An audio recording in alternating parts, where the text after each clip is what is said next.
ဒီ comment လေးတွေ့လို့ in on at တို့ရဲ့အကြောင်းကိုအခုဗီဒီယိုလေးမှာရှင်းပြပေးချင်ပါတယ်။အရင်ဆုံး at ကိုကြည့်လိုက်အောင်။သူ့ကိုတော့အချိန်တွေနဲ့ပတ်သက်ပြီးတော့ပြောချင်တဲ့အခါမှာသုံးပါတယ်။အချိန်ကိုပြောရဲဆိုတဲ့နေရာမှာတော့ပုံစံ2မျိုးနဲ့သုံးလေးရှိပါတယ်။ပထမတစ်ခုက at night, at the moment, at the same time ဒီလိုပုံစံနဲ့သုံးသလိုနောက်ထပ်တစ်မျိုးအနေနဲ့တော့ at 3 p.m.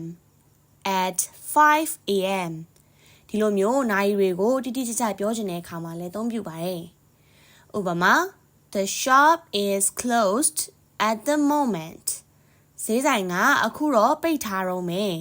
။ I like to relax at night by reading a book. ငါကညပိုင်းကျရင်စာအုပ်ဖတ်ပြီးတော့အပန်းဖြေရတာကိုကြိုက်တယ်။ I go to the gym at 5 a.m. မနက်9 နာရီကျရင်ငါ gym ကိုသွားလေးရှိတယ်။ I will meet you at 3 p.m. ညနေ3 နာရီမှာမင်းနဲ့တွေ့မယ်။နောက်တစ်ခုကတော့ဒီနေရာ location တွေကိုညွှန်ပြတဲ့အခါမှာလည်းအသုံးပြုပါတယ်။ We will meet at the park after school. ငါတို့တွေကျောင်းပြီးရင်ပန်းခြံမှာတွေ့ကြမယ်။ဒီဥပမာမှာဆိုရင်တော့ပန်းခြံဆိုတဲ့ဒီနေရာကိုညွှန်ပြတဲ့အခါမှာ at ကိုသုံးထားတာကိုတွေ့ရပါလိမ့်မယ်။နောက်ဆုံးတစ်ခုအနေနဲ့ကတော့ good at တို့ bad at တို့စတဲ့ကိုယ့်ရဲ့အားသာချက်အားနည်းချက်တွေကိုပြောတဲ့အခါမှာလည်းအသုံးပြုလို့ရပါတယ်။ I'm good at playing the piano. ငါဆယ်နီယာကိုကောင်းကောင်းတီးတတ်တယ်။ဒါဆိုရင် on ကိုဘယ်လိုသုံးကြမလဲဆိုတာကိုနမူနာလေးတွေနဲ့ဆက်ပြီးတော့ရှင်းပြပေးချင်ပါတယ်။ The book is on the table. ဒီဥပမာမှာဆိုရင်တော့ဇပွဲပေါ်မှာဆိုတာကို on the table လို့သုံးပြီးတော့ပြောထားတာကိုတွေ့ရမှာဖြစ်ပါတယ်။ဒါကကျမတို့ငယ်ငယ်ကလေးကသင်ခဲ့ရပြီးတော့တော်တော်လေးကိုအသုံးများတဲ့ပုံစံတစ်ခုလို့ပြောလို့ရပါတယ်။ဒါပေမဲ့ on ကိုနေ့တွေရက်တွေနဲ့ပတ်သက်ပြီးတော့အတိအကျပြောချင်တဲ့အခါမှာလည်းအသုံးပြုလို့ရပါသေးတယ်။ဥပမာ My birthday is on the 15th of June.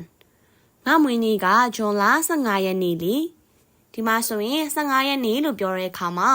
on the 15th of June ဆိုပြီးတော့အတိအကျသုံးထားတာကိုတွေ့ရမှာဖြစ်ပါတယ်။ဒါက on ကိုသုံးပြီးတော့ရက်စွဲကိုတိတိကျကျဖော်ပြတဲ့အခါမှာသုံးပြထားတာဖြစ်ပါတယ်။ We have a meeting on Monday.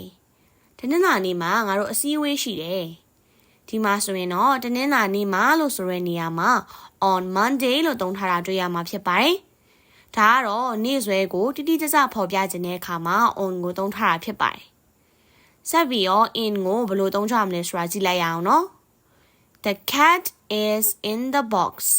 ကြောင်လေးကတစ်တာထဲမှာရှိတယ်။ဒီမှာကတော့ပုံမှန်လိုမျိုးပဲ in ကိုအထဲမှာဆိုတဲ့အဓိပ္ပာယ်နဲ့သုံးထားတာပါ